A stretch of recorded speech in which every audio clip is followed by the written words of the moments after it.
How do you deal with shame? You turn on the lights is what you do.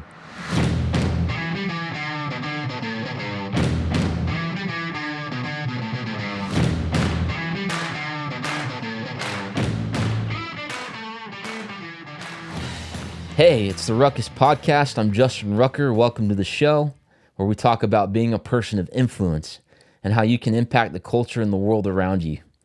When I was in college, I had this lab partner, and the first week of lab, he pulled out his binder, and I noticed on his binder he had this drawing of, it was some like cultural Aztec symbols, and I looked at it and I said, man, this is really good. And I told him, I said, hey man, did you draw that? That's really good.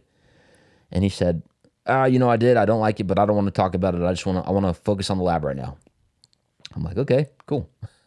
This guy likes to get to business. I dig it. Next week, he pulls out his binder again, and the same thing. I notice it. It catches my eye, and I'm just amazed at how great this drawing is. I mean, just the colors that he used, the contrast, the definition of everything. And I bring it up again, and I say, dude, that drawing is really good. You drew that, right? He's like, I did, but I don't really like it. I think it's ugly, and I don't want to talk about it. I want to focus on lab.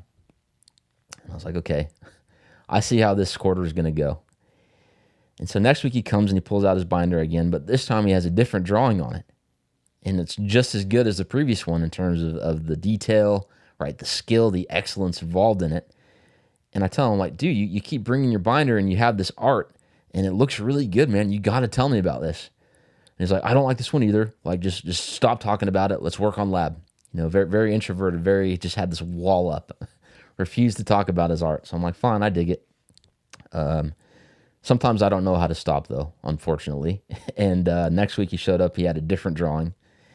I commented on it, and, he shut me down. The next week he brought a different drawing. I commented on it and shut me down. And I noticed every week he began to bring these different drawings. And I started to wonder, I'm like, hey, I wonder why he's doing that.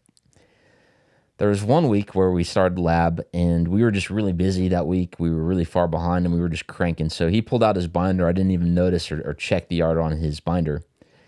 But after we finished that lab, as we're about to take off, he comes and he nudges me. He says, hey, before you go, he pulls out his binder, and he shows me this art. He says, I drew this one too.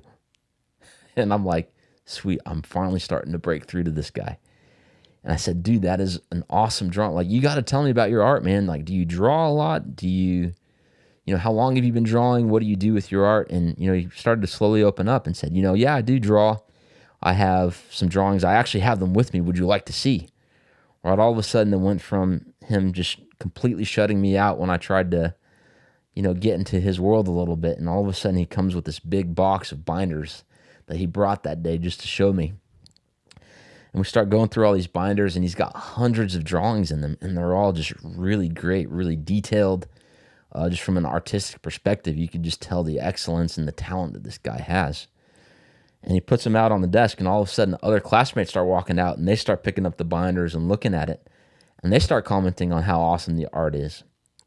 And I started asking him questions like, hey man, like, how do you share your art? Do you post it online? Do you frame it? Do you put it in galleries? What do you do with it? And he said, sometimes I post it online, but I don't like to use my name. I use a fake name because I don't want anyone to know it's me. And I'm like, dude, why don't you tell anyone? This is phenomenal. It's like everyone, it was so obvious to us the amazing gift this young man had, but he just did not want to share it with the world. And, this moment, unfortunately, I brought up to him that there was an art gallery coming up. And I said, hey, there's a student art gallery coming up. I've seen a lot of art in it. I think your art is a lot better, a lot more skilled than a lot of those artists. And I think you have a really good shot of winning. And even if you don't win, I think this is a great opportunity for other students to see your art and to be inspired. And unfortunately, right when I said that, you just see the switch flip in his mind. And his demeanor changes from, kind of this excitement of people starting to notice his art. And he just gets a really serious, stone cold face again, grabs all of his binders, throws them in the box, shuts the box, and just a complete turnaround looks at me and says, don't ever tell me that again. I told you I'm never sharing my art. I'm never putting it in a gallery, right? I could obviously tell that I had pushed a button. And so I still don't stop. And I kind of apologize. Hey, I'm sorry. I don't mean to be pushy. I said, but, if I can ask, if you're okay with me asking this, why don't you want to share your art? I mean, it's obvious to everyone. Everyone can see just how beautiful this work is. Why don't you want to share it? And he said, look, he says, I don't want to share it because I don't know if people are going to like it. And what's worse, if people don't like it, what are they going to think when they find out it's me who made it? And that was when I stopped pushing, because fundamentally that fear that he had, right, that fear of being shamed, I mean, essentially that shame that he had that caused him to keep his art to himself, that caused him to keep this beautiful talent and gift that he had to share with the world, that caused him to bury it and hide it. When he said that, I felt it, right? And I kind of understood. I even resonated at a certain level with that shame that he felt. And I think anyone who's watching or listening at some level has felt that fear. If you've ever tried to be an influence to someone, if you've ever tried to inspire people, I think you understand that at a certain level, you have to put yourself out there and you have to be vulnerable. If you've ever tried to become a leader in any level, whether it's at your job, at a church, you've tried to help serve and minister to others, there is a certain level of vulnerability that you have to just accept, and you kind of have to put yourself out there. And when you do that, you begin to realize that there is a fear within us of being rejected, this fear of being shamed. There's this shame. I mean, fear and shame are two very similar beasts. They're different, but it's like a double-headed monster, right? And what shame does is it causes you to hide everything in your life. It causes you to hide the bad things, but it also causes you to hide the gifts you have. It causes you to hide the talents you have. It causes you to hide the beauty that you have to share with the world, man. And shame, it just robs. It robs you. And I want to talk today about shame. I want to talk about, how it affects us, as people, as leaders, as people who are trying to make a difference and trying to serve others and, really trying to impact the world. Shame is a killer. And I think shame is something that all of us have wrestled with at different levels, at different degrees. The thing about shame is if you don't deal with it, it will deal with you, and it will keep dealing with you and keep shutting you down until you learn how to confront it and deal with it in your life. Something that I like to do personally is every year I call it the word over my year. It's basically a prayer, a theme, or a banner over my year. It's kind of a theme of what I'm praying for, what I'm dreaming about, what I'm believing, and kind of the banner that it all falls under. And this year, actually, here, let me show you my phone. I don't know if you can see it, but I have this little picture of two fists, and it says, No Shame 2024. That the theme of my year this year is no shame. And it's dealing with shame in my life and helping others deal with their shame. Where does shame come from? Or what is shame? Shame is this fear, right? It is this idea that there are certain fundamental flaws about you that make you unworthy and unacceptable of being known. There are these fears inside of us. There are these false beliefs that we have, or twisted beliefs that we have that something inherently in our nature or in who we are as a person or in the way we look or in the things that we've done in our past disqualify us from being someone who's worthy of being known. Now, where does shame come from? Well, shame comes from a lot of places. There are volumes of books on it. There are volumes of sermons, right? The Bible talks a lot about shame. There is a lot of things you can learn about shame. But if I had to simplify it from my perspective in my life and, the people that I interact with, that I talk to, shame typically comes from it comes from your childhood. The thing about a kid or a child, if you ever hung out with a child, is you quite quickly learn that they believe that the world revolves around them. Right? A child is born with a very self-centered view of the world. They believe that the world exists because of them. Right? If you put a toy out, they believe that toy exists because of them. If you put food out, they believe that food was put there because of them. And if they don't get it, they cry. They throw a fit. Right? It's human nature. Even as adults, sometimes we got to remind ourselves that the world does not revolve around us. But the thing is, that mentality that we're born with, that philosophy, that mindset and that worldview that the world, everything around the world is because of you. We notice it when a child doesn't want to share, or when they cry when they don't get their way. But what often we don't understand is that a child literally believes that everything happens because of them. So, for example, if they're rejected as a child, they believe that they are rejected because of who they are, because there's some fundamental flaw in who they are that causes people to reject them or to neglect them, right? This is a common thing that you hear from kids, for example, who have a hard time coping with their parents if their parents got divorced, right? The constant advice and comfort that you hear people offering to a child who's gone through their parents being divorced, and you tell it to the child, but you even tell it to adults whose parents were divorced as kids, is you tell them it's not your fault. It's not your fault. It's not your fault. And even though logically you can clearly see that it's not the child's fault, the child still has this deep core belief and this feeling that is their fault. Why? Because as children, we literally believe that everything happens because of us, right? And so when you experience that kind of thing, or as a child, when you experience some kind of trauma or some kind of neglect or abuse, when we're kids, we believe it happens because of the way we're created. We believe that happens to us because of the way we are.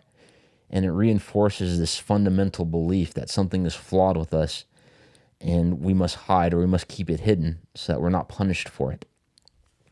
I talked to several young men who have fathers who are absent, as is the case for me. My particular situation, I'm not going to go too much into it, but I'm a secret child, right? My dad has not told many people in his life that he has a kid, or that he had a kid. And so for my life, I was the secret. I talk to a lot of other young people who have the same thing, right? Or who they take the DNA tests and they discover that they had brothers and sisters they didn't know about.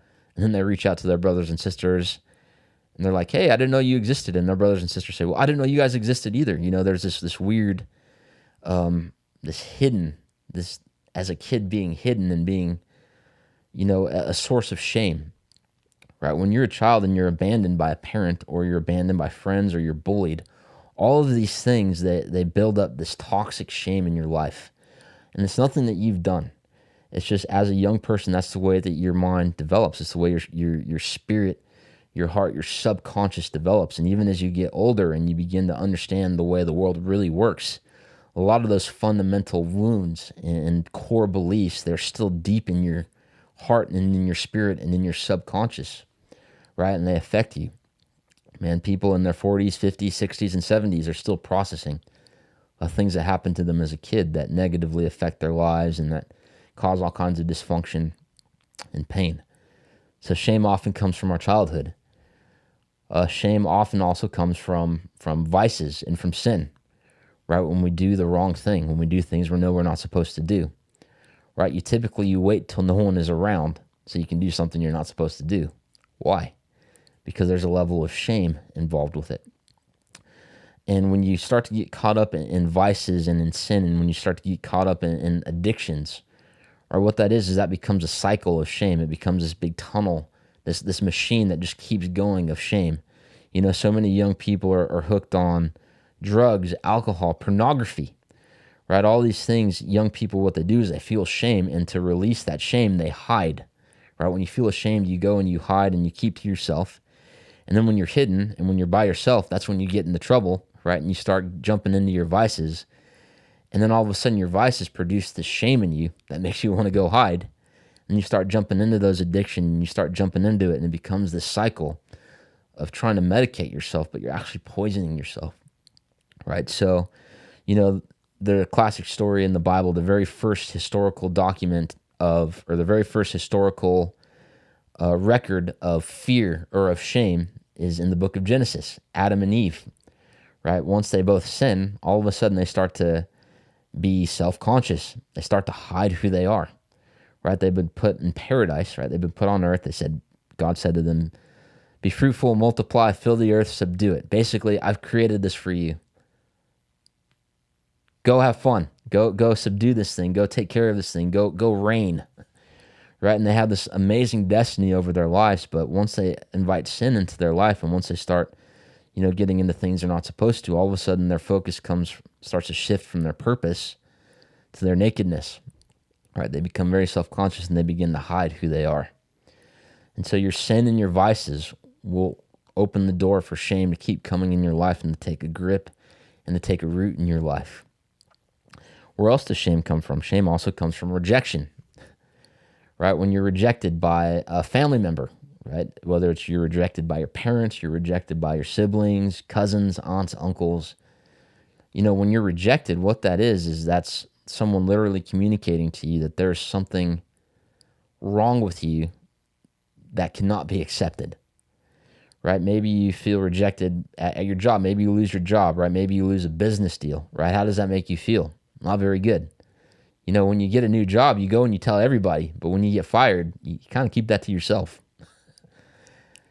When you're in a romantic relationship and you feel rejected, right? How horrible does that make you feel? Does that make you want to go out and open yourself up to people and open yourself up to friendships and relationships and to being vulnerable?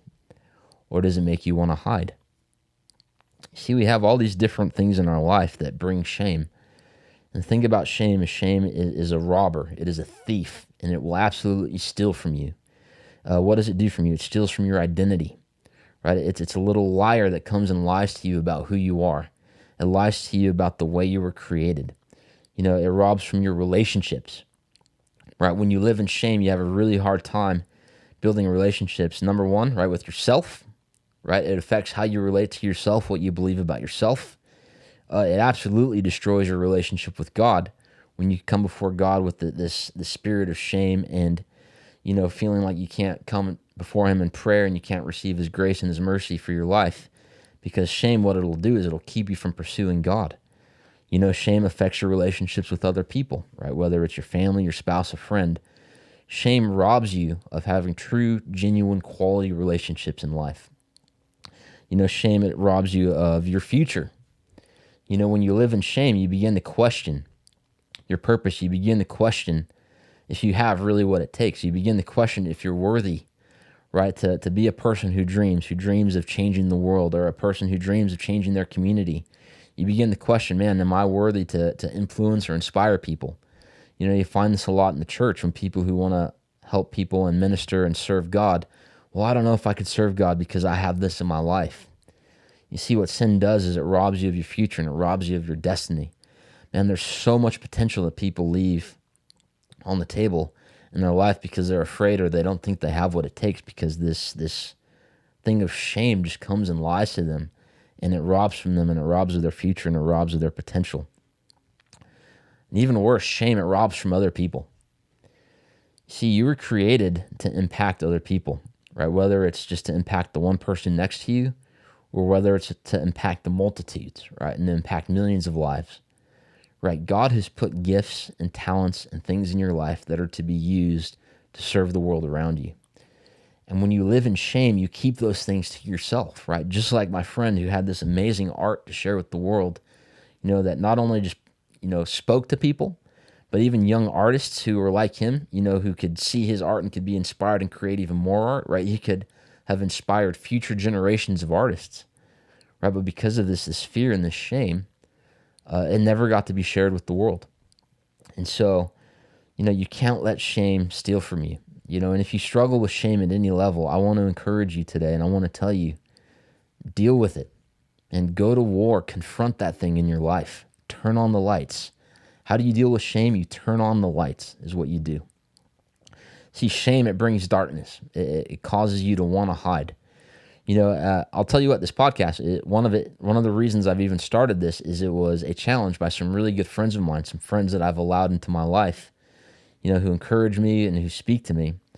And they've told me, they said, dude, like you're an inspiration, man, but people should see you, people should hear you. And I'm like, I don't know. I don't know that I'm a YouTube guy or a social media guy. They're like, no, man, like people should see you. You got to do this. I'm like, all right, fine. I'll do a podcast. I'll just do the audio. No, you got to do a video because people got to see you. You see, when you turn on the lights and you start to invite people into your life, what they do is they begin to encourage you. They begin to build you up. They begin to offer you a different perspective as to what you've believed about yourself in the past because of shame.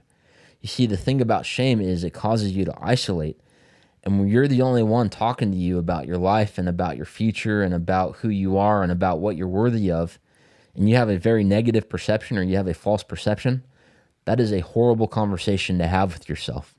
You need to invite people into your life, into the areas that you're proud of and also into the areas of shame. Why? So they can help you change that conversation. So they can help minister to you and speak the truth into your life, right? They can speak what God says into your life. And they can remind you of who you are, and they can remind you of why you were created, and they can remind you of the amazing talent and the amazing gifts, right? And the amazing things that God has put in you to serve the world. You see, and you're never going to come to realize that if you just live in shame and you live isolated, hidden in your box. You got to turn on the lights. You got to let people in. You got to let people in to celebrate the good things in your life, to celebrate your strengths, right? To call those things out of you and to celebrate those with you and to acknowledge them. But you also got to have those same people in your life who see you in your weakness, right? Who see your flaws, who are with you in the trenches, who will call out the best in you when you're at your lowest point, who will hold you accountable when you have done things that you should not do that have brought shame, right? We talked about earlier how your sin and your vices, they bring shame, and to a certain extent, yes, you need to feel the weight of your actions when you do something wrong. And if you've wronged someone, you need to go make amends 100%.